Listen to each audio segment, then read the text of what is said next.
नीमा अपने ससुराल में सबकी लाडली बहू थी, जो कि अभी पेट से थी। मीना के सास ससुर और पति और ननद उसका बहुत ख्याल रखते। समय बदला और गर्मियों का मौसम आया और अपने साथ आम का सीजन लाया। राहुल जी, मेरा आम खाने का मन कर रहा है, बस इतनी सी बात मैं ऑफिस से लौटते वक्त लेते आऊँगा। ऐसा कह के राहुल ऑफिस के लिए निकल जाता। नीमा रूम में बैठी होती है, तभी उसके पास रूबी आती। अरे भाभी, आप यहाँ पर क्यों बैठी हैं? चलिए जल्दी खाना खा लीजिए। नीमा रूबी के साथ खाना खाने के लिए चली जाती।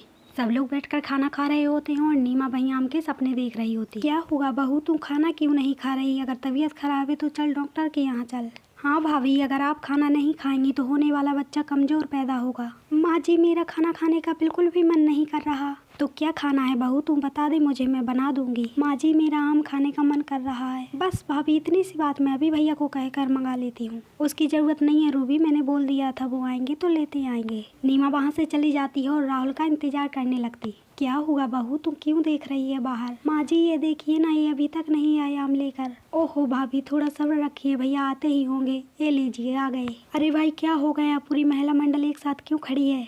ए लो नीमा, तुम्हारे आम। हाँ जी दीजिए, इतना टाइम लगता है आम लाने में। भाभी, मुझे भी एक आम दे दो ना, मुझे भी अच्छे लगते हैं। मैं ये आम किसी को नहीं दूंगी, मुझे खाने हैं। तू चुप कर, तुझे सब खाना होता है, कल बाजार से लेकर खा लेना। बहू, अब तुम आराम से आम खाओ, जितने खाने हो मन भर के। नीमा बैठकर आम खाने लगती है और सब लोग उसे देखकर मन ही मन बहुत खुश होते हैं। और देखते ही देखते नीमा सारे आम खा जाती है।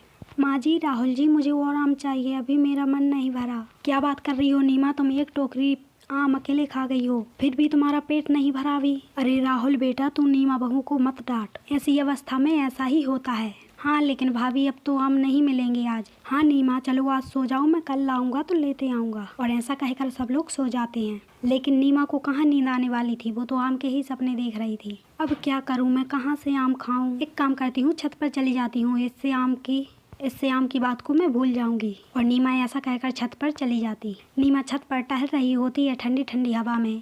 तभी अरे ये क्या है, तो आम का बगीचा लग रहा है। माँ जी ने मुझे कभी बताया नहीं इसके बारे में कि हमारे घर के पीछे आम का बगीचा है। अभी सो जाती हूँ, सुबह देखूंगी। सुबह होते ही नीमा अपनी सास से, माँ जी मेरा जी घबरा रहा है तो मैं बाहर टहल के आती हूँ। हाँ बहू, इसमें पूछना क्या है, चली जा। भाभी, मैं भी चलूंगी आपके साथ। और फिर नीमा और रूबी टहलने के लिए निकल जाते। भाभी, ये कहाँ ले आई आप? किसके बगीचे में आ गए हम? रूबी, हम यहाँ से आम बीनने आए हैं, बस तुम यहाँ पर खड़ी रहो और कोई आएगा तो मुझे बता देना। और नीमा वहाँ से पके पके आम बीन कर रख लेती है। ये देखो रूबी, कितने सारे आम मिल गए हमें। अब हमें यहाँ पर कोई देखे इससे पहले यहाँ से चलो। नीमा और रूबी टोकरी भर के आम लेकर घर आ जाती हैं। ये देखो माँ, मैं और भाभी कितने सारे आम लाए हैं। अपने घर के पीछे बगीचा है जो, उससे। हे भगवान, तुम लोग वहाँ क्यों गई थी? जिसका वो बगीचा है उससे हमारी सालों पुरानी दुश्मनी है। चलो ठीक है, आप कभी मत जाना वहाँ। सीमा और रूबी लाए हुए आम मजे से खाने लगती हैं। ऐसे ही कई दिन बीत जाते हैं। एक दिन रात को अचानक से, राहुल जी उठिए ना, जल्दी उठिए, मेरा आम खाने का मन कर रहा है बहुत जोर से। एक क्या बकवास है नीमा, इतनी रात को मैं आम कहाँ से लाऊंगा? नीमा और राहुल का शोर सुन के वहाँ पर घर वाले भी आ जाते। क्या हुआ बहू, इतनी रात को कैसा शोर मचा रहे हो तुम लोग? माँ जी, ये देखो ना, नीमा को समझाओ, आप इतनी रात को आम खाने की जिद कर रही है। तो बहू को मत डांट, लेकिन अब इतनी रात को आम कहाँ से मिलेंगे?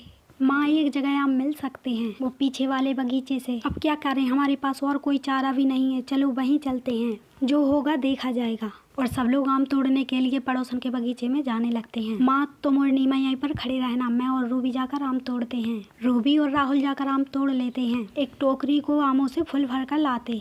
माँ, टोकरी भर के आम ले लिए, अब चलो यहाँ पर कोई आ जाए इससे पहले यहाँ से चलते हैं। तभी वहाँ पर उस बगीचे की मालकिन आ जाती है और सब लोग घबरा जाते हैं और चुपचाप सब लोग खड़े हो जाते हैं। अरे शारदा, तू मेरे आमों की चोरी कर रही है, वो भी पूरे परिवार को लेकर। कुंती, मैं तेरे आमों की चोरी नहीं कर रही, वो तो मेरी बहू पेट से और उसका मन कर रहा था आम खाने का। और इतनी रात को हमें कहाँ से आम मिलते, इसलिए मैं मजबूरी में आ गई यहाँ। जी आंटी जी, आप मम्मी जी को कुछ मत बोलिए, मेरा मन कर रहा था आम खाने का, इसलिए ये लोग तो आए हैं। अरे बेटा, मैं कुछ नहीं बोल रही, मैं तो बल्कि माफ़ी मांगने आई हूँ। पिछली बातों के लिए मुझे माफ़ कर दे शारदा।